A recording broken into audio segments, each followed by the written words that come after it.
En la clase del Nuevo Testamento y bienvenido, el regreso ya. Estamos hablando de la canonicidad y el canon, cómo se formó el canon. Y hemos mencionado que hubo muchos testimonios al canon. Y tenemos cartas, y tenemos records, tenemos a veces sermones, o tenemos correspondencias, etcétera, de los que fueron los padres apostólicos. Ellos siguieron los apóstoles, más o menos el año 100 hasta el año 140. El que mencionamos ahora es Justino Mártir. Se llama Justino y sufrió el martirio. Así que Justino Mártir escribió un libro que se llama El diálogo con Trifón el judío. En el capítulo 67 tiene un famoso pasaje sobre el culto cristiano. Dice, el día llamado domingo, todos los cristianos se reúnen en un lugar y las memorias de los apóstoles o los escritos de los profetas son leídos durante tanto tiempo como sea posible. Estamos hablando entonces de Justino Mártir en el segundo siglo, y él dice que en el culto cristiano se hizo lectura de las memorias de los apóstoles, que es el Nuevo Testamento, y los escritos de los profetas, que es el Antiguo Testamento. Entonces, en el culto, en los primeros años, se esforzaron para leer tanto como fuese posible el Antiguo y el Nuevo Testamento. Y créeme, ellos muchas veces coordinaron la lectura del Antiguo Testamento con la del Nuevo Testamento y lo pusieron a par, a nivel. Y cuando el lector haya cesado o ha cesado, el presidente instruye y exhorta verbalmente a la imitación de estas buenas cosas. Así que ese es el mensaje. Primero una lectura bíblica y del Antiguo y del Nuevo Testamento, y luego un mensaje, una explicación por el presidente o sea el pastor. Entonces nos ponemos todos en pie y oramos. Y como hemos dicho anteriormente, una vez que nuestra oración ha terminado, se trae pan y vino. El presidente ofrece oraciones y acciones de gracias del mismo modo, según su habilidad. A la gente que asiste dice, y la gente que asiste dice amén. Entonces esto es una carta o un diálogo muy largo que Justino Mártir tenía con Trifón, el judío, y él describe el culto cristiano diciendo que leemos el Antiguo y el Nuevo Testamento. Tasiano. En los escritos de Eusebio se encuentra un tal Tasiano. Tasiano era un hereje, líder de un grupo que se llama los Encratitas. En el año 170 después de Cristo. Ellos combinaron los 4 evangelios en un solo libro o tomo, cancelando todos los pasajes paralelos. Este libro se llama el Diatessaron, que quiere decir en griego a través de los 4. A través de los 4 salió uno, Diatessaron. Eusebio luchó para destruir el Diatessaron y mantener los 4 evangelios en su forma original y completa. Y fue un asunto muy serio para la iglesia. Sería como una persona que tenía 4 hijos y quiere combinar los 4 en uno. Es destruir la personalidad, la individualidad de los 4 hijos. Nosotros tenemos 4 expresiones de la vida y la enseñanza de Jesús. Cada uno refleja algo diferente. Y es una falla muy grande tratar de combinar, tratar de alterar y sincronizar todo en un solo mensaje. Eso no lo hacemos. Más bien aprendemos de Jesús de un lado, de otro lado, de esa perspectiva, de la otra perspectiva. Y cuando llegamos a hablar de los evangelios en el segundo curso del Nuevo Testamento, les voy a comentar de cómo son los evangelios diferentes. El canon de Muratori. En el año 170 después de Cristo, encontramos el canon de Muratori. Ahora, es nombrado por un hombre, señor Muratori. Este señor Muratori vivió en Italia en el año 1740 y fue un tipo estudioso que fue a la biblioteca en Milán, cerca de Roma. Encontró una copia de un libro muy antiguo. La copia no fue original, sino fue una copia del siglo VIII, pero se refirió al año 170. Es de inmenso valor, porque menciona por primera vez qué fue el canon del Nuevo Testamento, aceptado por la iglesia en Roma. La ocasión fue en contra de un hereje que se llama Marción. Marción vivió en Roma empezando en el año 139. Fue una persona rica, un marinero que tenía una flota de barcos. Llegó a Roma a vivir allá, se hizo miembro de la congregación en Roma, donó mucho dinero a la iglesia, equivalente de miles y miles de dólares, pero tenía también sus condiciones. Entonces, bajo la influencia de un señor cerdo, Marción se volvió gnóstico, hereje, o sea, apóstata. Marción enseñó que el Dios del Antiguo Testamento era uno de coraje, de ira, de castigo, de violencia. Y que este Dios que se llama Jehová debe ser rechazado.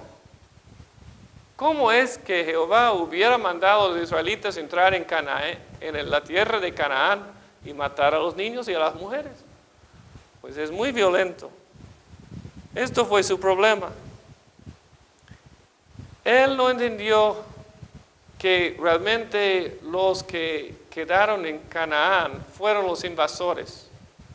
Y el Señor les había dado, por su misericordia y su gracia, les había dado 40 años a que se escaparan y que salieran de la tierra, porque la tierra era prometida a Abraham y sus hijos. Y los invasores, los cananitas, tuvieron que salir. Pero no lo entendió el señor Marción. Él dividió Dios en dos, Dios malo y Dios bueno.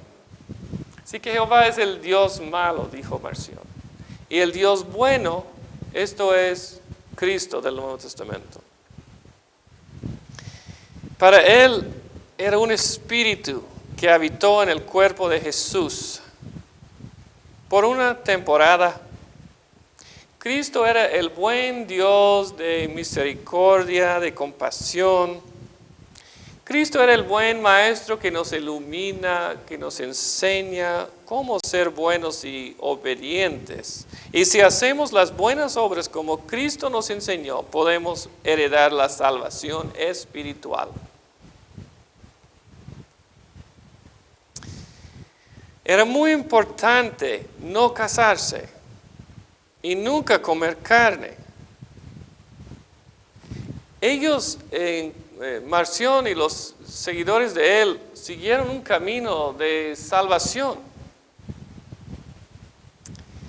Ellos trataron de averiguar obras que se deben hacer para heredar la salvación.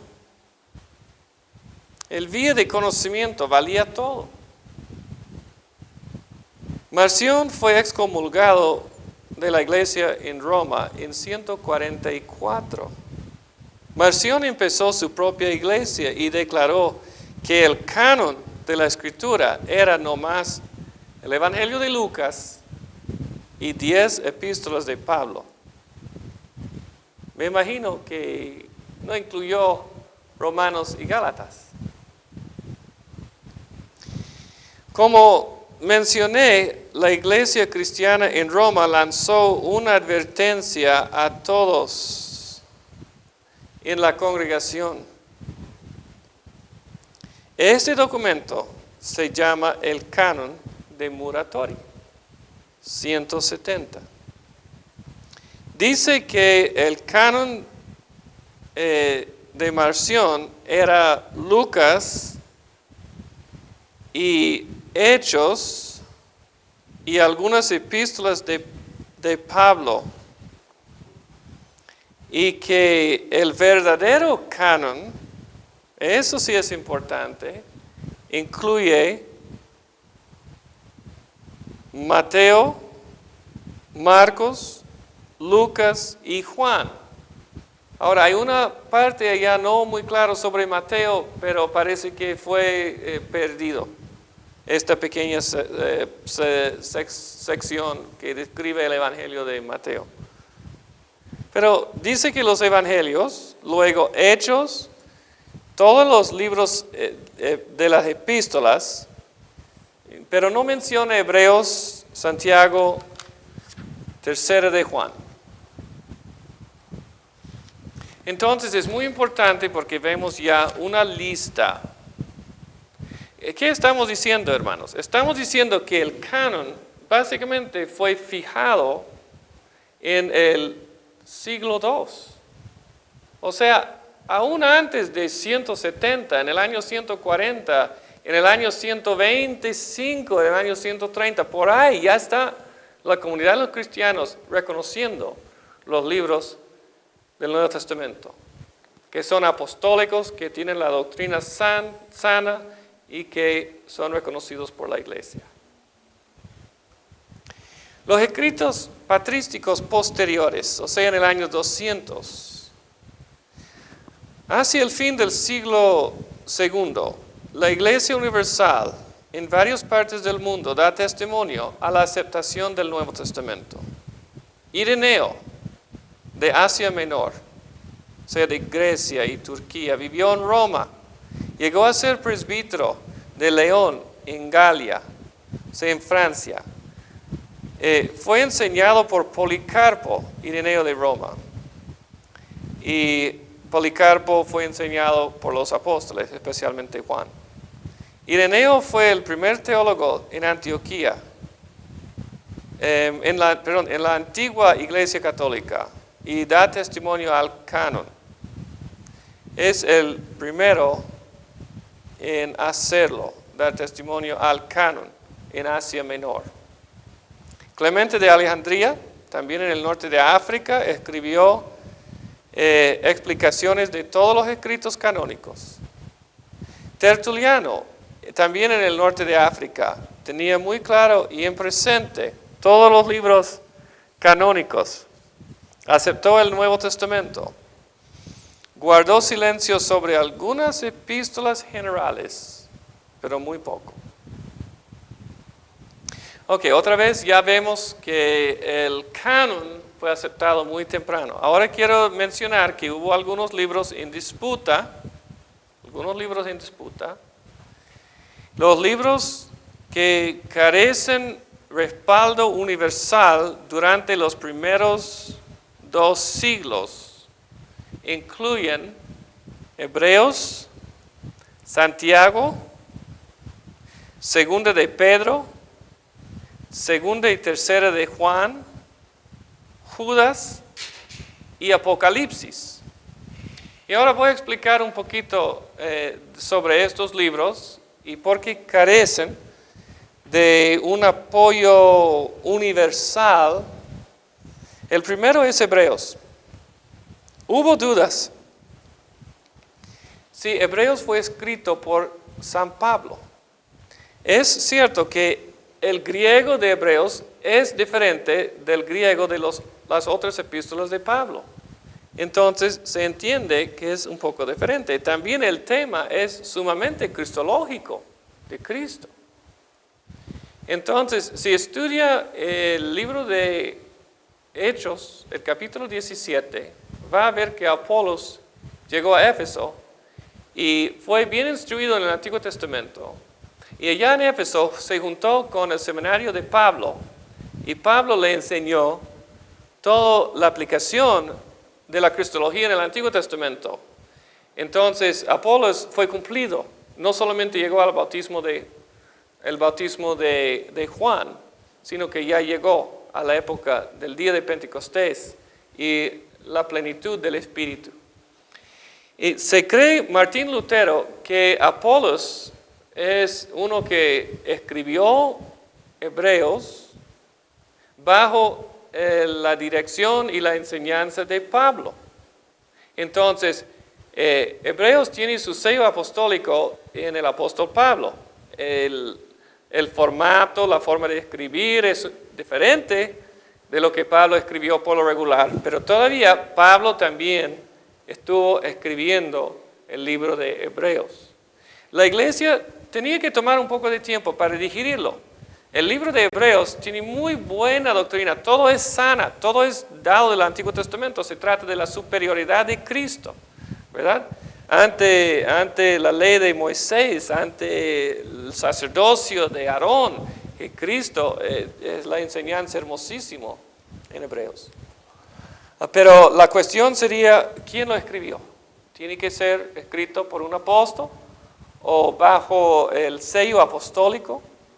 Y la iglesia estuvo luchando para ver cómo y cuándo. Recuerde que la mayoría de los libros en el Nuevo Testamento no dicen necesariamente, no todos dicen quién los escribió. A veces dice el nombre del apóstol, pero a veces no lo dice. El libro de Hebreos es uno de ellos que no lo dice. Otro libro, Santiago. Santiago tardó un poquito porque hubo dudas respecto a la identidad de Santiago. Empieza la epístola con los receptores, a los 12 tribus que están en la diáspora o la dispersión, Santiago 1:1. ¿Quiénes serían ellos? Y luego hay la pregunta sobre las buenas obras. Ahora, sobre el libro de Santiago, Martín Lutero nunca pensaba que era canónico. Hubo discusiones hasta la Reforma sobre algunos pocos libros y uno de ellos siendo Santiago. Obviamente Lutero no iba o no aceptaba el libro de Santiago porque dio énfasis a las obras. ¿Verdad? Dice, muéstrame un hombre su fe por sus obras. ¿Verdad? Sus obras y te muestro su fe. Y molestó mucho a Lutero porque él dijo que, bueno, según Romanos, somos, ¿verdad?, justificados por la fe, aparte de las obras de la ley. Se tiene que entender que el libro de Santiago se trata y está escrito a una comunidad que está viviendo en una fe intelectual y que no tiene obras. Tiene todas las creencias, ¿verdad? Ellos creen que Jesús es el Señor, pero los diablos también lo creen. Y ellos necesitan tener una fe activa, ¿verdad?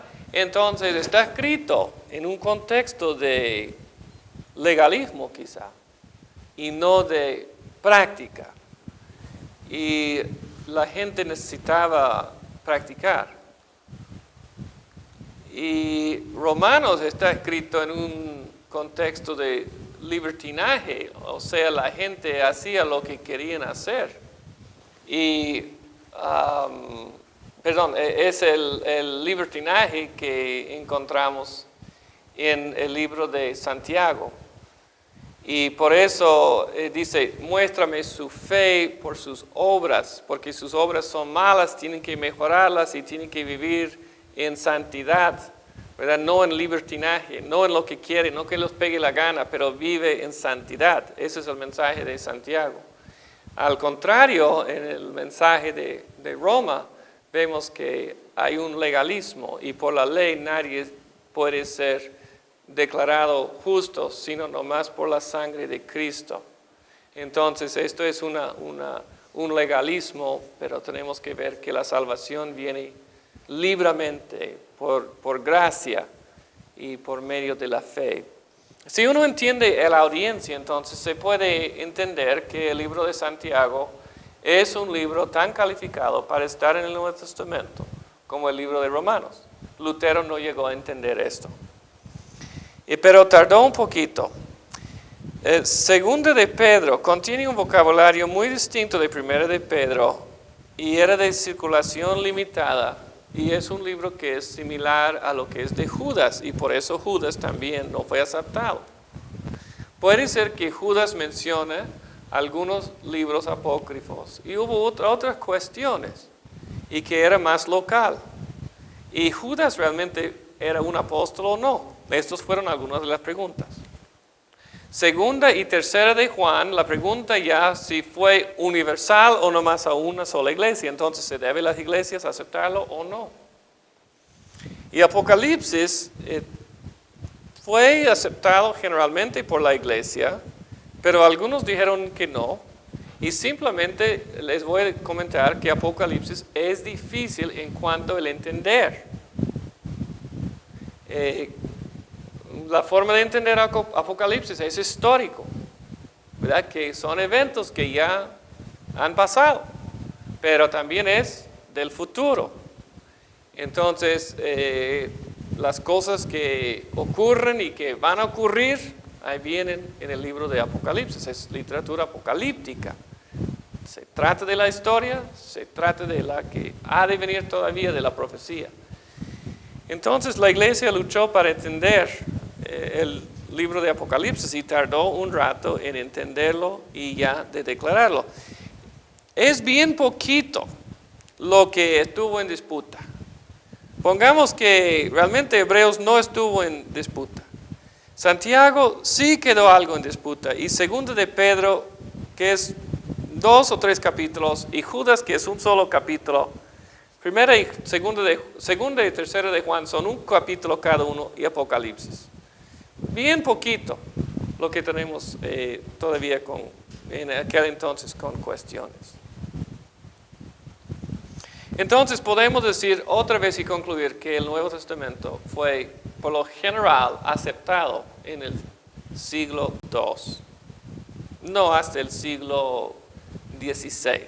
Esto sería un error entenderlo así. Ok, ahora pasamos al punto 5, que es el testimonio de las versiones. Hemos hablado del canon ampliamente y hemos hablado del testimonio del canon. La primera idea es que el mismo Nuevo Testamento da testimonio del canon. La era postapostólica da testimonio al canon, los que siguieron los apóstoles. El número 4 es que hay libros, el número 3 es que los escritores patrísticos posteriores dan testimonio al canon. que hubo algunos libros en disputa. Y número 5, que el testimonio de las versiones. Las versiones traducidas dan testimonio al canon del Nuevo Testamento. O sea, vamos a ver de las versiones que mencionamos. ¿Cuáles son? De Siria, de latina, y de Egipto, la copta. 3 versiones y a ver qué dicen. La versión de Siria, el año más o menos 400, la Peshitta, incluyó el Nuevo Testamento, pero no Segunda de Pedro, Segunda y Tercera de Juan, Judas y Apocalipsis. La versión copta, el año 200 de Egipto. El Nuevo Testamento parece ser completo, pero la mayoría de él fue traducido, esto es cierto. Entonces en la Peshitta parece que tenemos un Nuevo Testamento completo. Y la última en Roma, el año 400, la Vulgata, y tenemos la versión antigua latina. Jerónimo fue el traductor para sacar una sola versión para toda la iglesia y tiene el Nuevo Testamento completo. Y ahora digo que fue basado en la antigua versión latina, el año 200, y esa versión es completa. Así que tenemos averiguación por todos los libros del Nuevo Testamento y en las versiones, principalmente la Vulgata. El testimonio de las versiones. ¿Qué tal con el siglo IV? Porque las versiones fueron escritas antes del siglo IV, siglo 400. Durante este siglo la iglesia iba llegando cada vez más a una posición de unanimidad respecto al canon. Eusebio, que vivió en el año 300, menciona Santiago, Judas, Segunda de Pedro, Primera y Segunda y Tercera de Juan como libros en disputa. Cirilio de Jerusalén acepta también el año 300.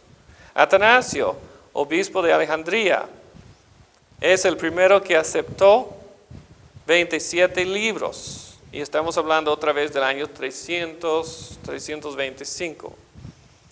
En el concilio de Cartago, 397, se declaró que los 27 libros y solo estos deberían ser considerados como canónicos. Entonces, para nuestros amigos católicos, hubo una declaración del canon ya en el año 397, el Sínodo de Cartago, que recibió los 27 libros y solo estos como canónicos. Los concilios no hicieron, no formaron el canon. Ellos nomás certificaron que el canon ya era ampliamente reconocido en la iglesia.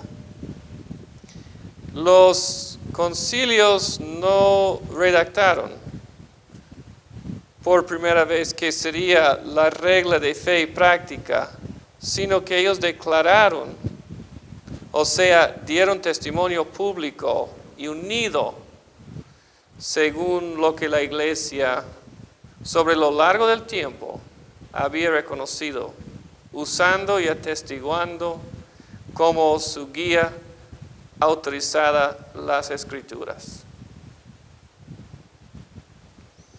Ok, ahora llegamos a hablar del punto B sobre el canon. Primero hablamos de la historia del canon, cómo fue aceptado. Vimos desde la antigüedad que el Nuevo Testamento es establecido en la iglesia, que el Espíritu Santo movió, que como Cristo había dicho en Juan 14, que siguió guiando a los discípulos de la iglesia, que el Espíritu Santo no los había dejado y que es el Espíritu que acompaña para siempre el Espíritu de verdad, a quien el mundo no puede aceptar porque no lo ve ni lo conoce, pero ustedes sí lo conocen, porque vive con ustedes y estará con ustedes. No nos ha dejado huérfanos, pero nos ha dado su palabra, su testimonio. Nos ha guiado en el camino de la justicia. El versículo 26 del 15. El Consolador, el Espíritu Santo, a quien el Padre enviará en mi nombre, les enseñará todas las cosas y les hará recordar todo lo que les he dicho. Y eso es lo que vemos en el Nuevo Testamento. Y el Espíritu que también consagró y nos dio el Nuevo Testamento, conservó el Nuevo Testamento y lo presentó a nosotros en el transcurso de la historia.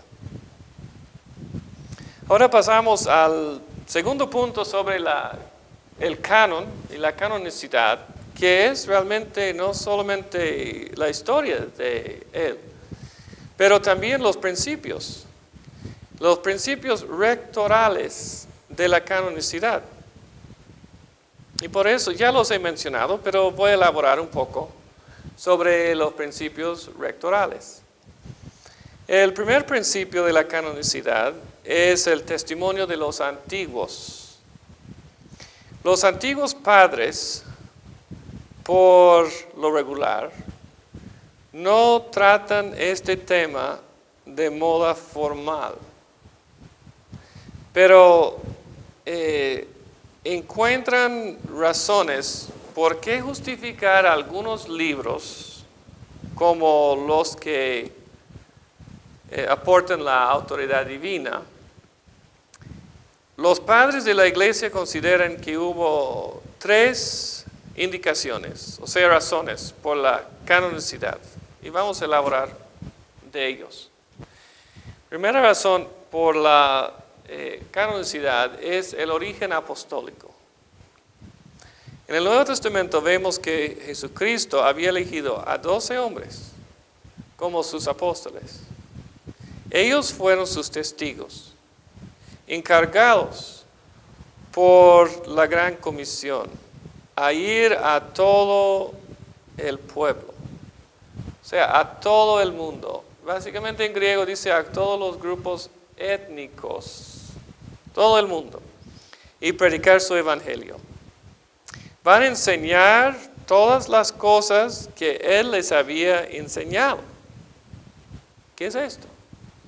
Pues es lo que vemos en el Nuevo Testamento, principalmente en los evangelios. Esas son las cosas que Jesús nos había enseñado. Todas las cosas que Él les había enseñado, bautizando en el nombre del triuno Dios, Padre, Hijo y Espíritu Santo. Su presencia iría con ellos hasta el fin del mundo. Así que la enseñanza de ellos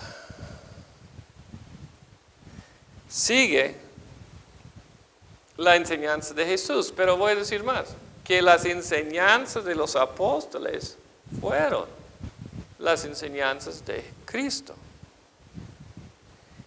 Tuvieron la aprobación y la autoridad del Señor. Podemos entender aún más la importancia de la apostolicidad cuando pensamos en la falta por todos de aceptar libros como Apocalipsis y Hebreos. Ellos esperaron un poco.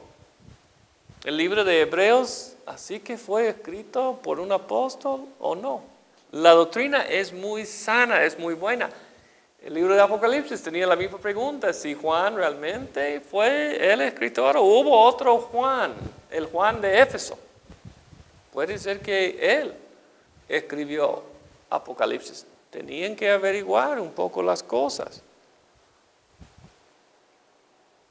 Dionisio de Alejandría dudó que el apóstol Juan hubiera escrito Apocalipsis por el lenguaje, porque es diferente del Evangelio. de Juan. Lo mismo sucede con Hebreos a comparación a otras cartas de Pablo. El origen apostólico no era todo, pero era de mucha importancia.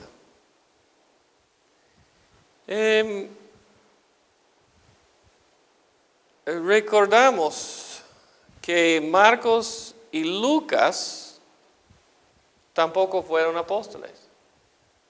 Marcos fue un joven que andaba en compañía de los apóstoles. Se cree que él fue el joven que se escapó perdiendo su ropa o su manto en la noche cuando Cristo fue prendido. Y claro que sí, entró con Pablo, pasó un tiempo en el viaje misionero, el primero, pero se desanimó. Marcos tenía una gran carrera en Jerusalén, compañero de Pedro, aprendió mucho. A fin de su vida, Pablo en 2 de Timoteo le pide que sea mandado Marcos a él con los rollos y con su capa, porque le hace mucho bien Marcos. Pero Marcos no era apóstol. Un joven, un judío, Juan Marcos, era, si me acuerdo bien, el sobrino de Bernabé. Ahora, Lucas era un médico, una persona muy precisa. Se ve cuando él habla en su evangelio que usa una precisión de palabras, es científico, es inteligente y es griego. Entonces Lucas, el médico, le acompañaba a Pablo en sus viajes misioneros también. Y Lucas no era un apóstol. Entonces, ¿qué es esto de la apostolicidad? Bueno, estos evangelios aún fueron escritos en la comunidad de los apóstoles. Por el estilo de Marcos, creemos que Pedro es el que está realmente hablando y Marcos está tomando los apuntes y está escribiendo el evangelio. Entonces, viene de Pedro. En el caso de Lucas, no vemos varios de los apóstoles, no solamente la madre de nuestro Señor, María, aparece en los primeros capítulos y solamente viene de ella, pero viene el testimonio de los apóstoles, especialmente Pedro y Pablo. Y en Hechos de los Apóstoles también hasta se puede dividir el testimonio de Pedro, los primeros capítulos, y la segunda parte es el testimonio de Pablo. Entonces, la apostolicidad sí viene de los apóstoles originales. Y como ya he mencionado, el libro de Hebreos también trae el sello apostólico porque se ve el entendimiento de un rabino, de una persona que entendió muy bien el Antiguo Testamento, y esto tendría que ser el apóstol Pablo. Ahora, yo me fastidio a veces con los comentaristas, porque he leído comentarios, y ellos discuten página tras página tras página sobre el autoría de los libros del Nuevo Testamento. Digo, la cosa no es tan difícil. Los apóstoles escribieron los libros y cada libro trae su sello, su marca, su identificación apostólica. Y así creemos que ellos son los que recibieron una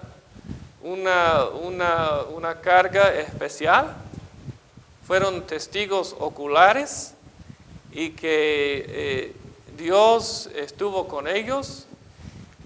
Principalmente cuando ellos vieron que Cristo no regresaba e entendieron muy bien esto, ellos empezaron a escribir todo el testimonio y el Espíritu Santo les dio memoria y recordaron precisamente lo que el Espíritu Santo quería que recordaran y que fue la mera enseñanza y la mera vida de Jesús, de Jesucristo, y que no hubo fallas. Y la Biblia entonces trae una autoridad apostólica que fue escrito por los apóstoles, los meros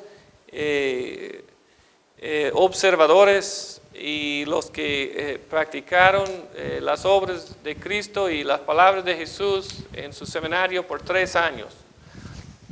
La autoridad apostólica es muy importante. La autoridad apostólica no viene de ninguna jerarquía de la iglesia, no viene de ninguna persona que está vestido en una forma real, con mitre y con capa y con vestidura especial, pero viene porque predicamos la palabra de Dios.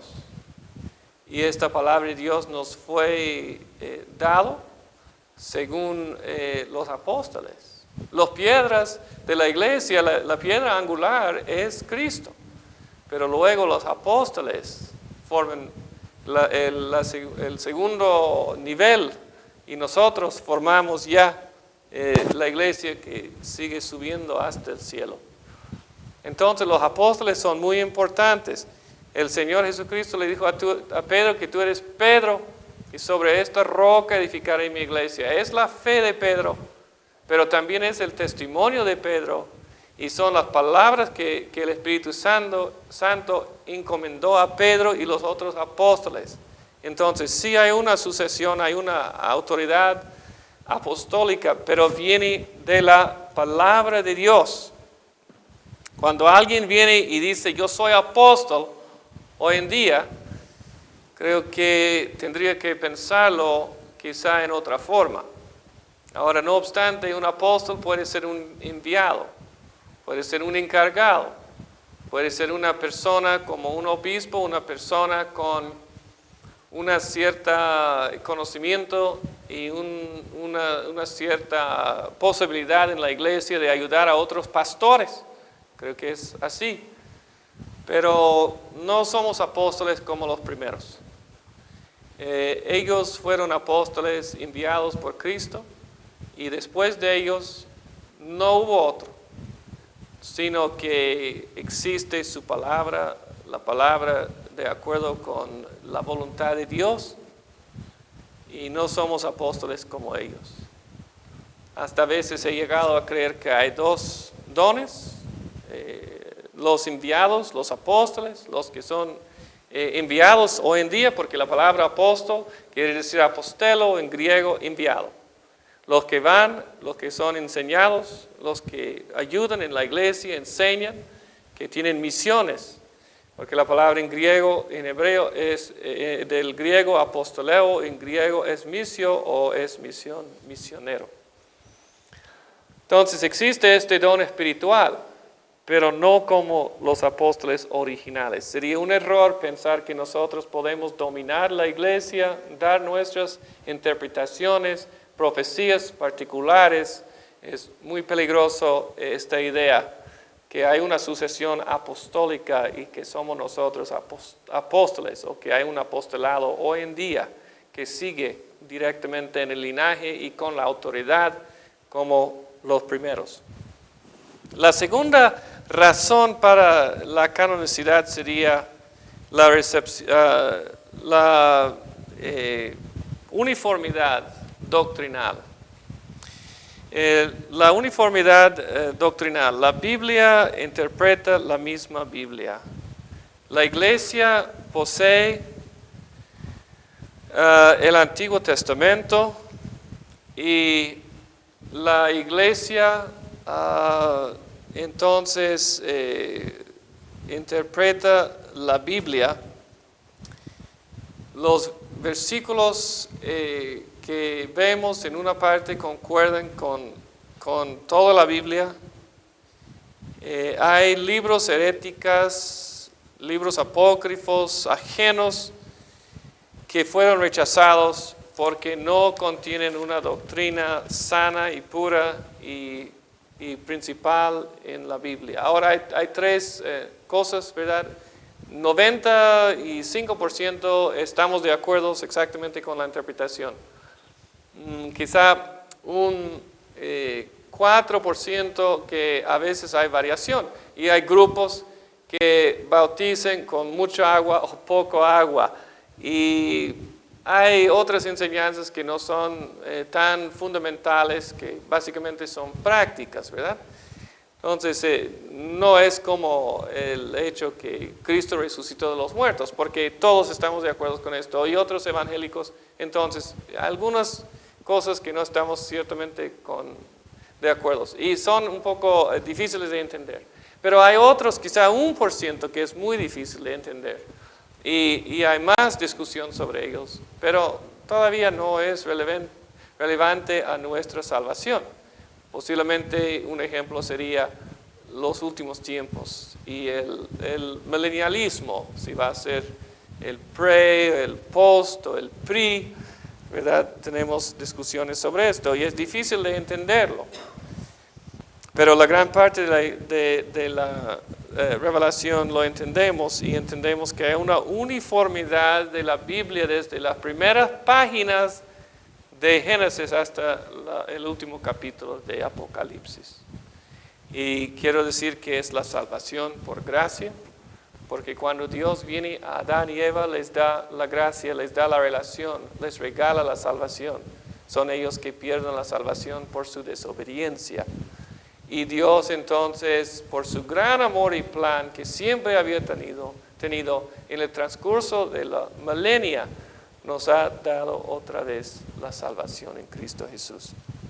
La última razón por la canonicidad es la recepción de los escritos, de los libros del Nuevo Testamento por la iglesia en general. Pablo firmó sus cartas con su propia mano. Segundo de Tesalonicenses 3:17, para comprobar que la carta fue genuina. Las iglesias normalmente limitaron las lecturas litúrgicas a los libros canónicos. Entonces, el hecho de que los libros fueron, en primer lugar, apostólico y segundo lugar, que la doctrina fue sana y completa. Y la tercera es que las iglesias en general las recibieron. Vamos a parar un momento y luego regresamos a hablar de la posición católico-romana en cuanto a los libros canónicos.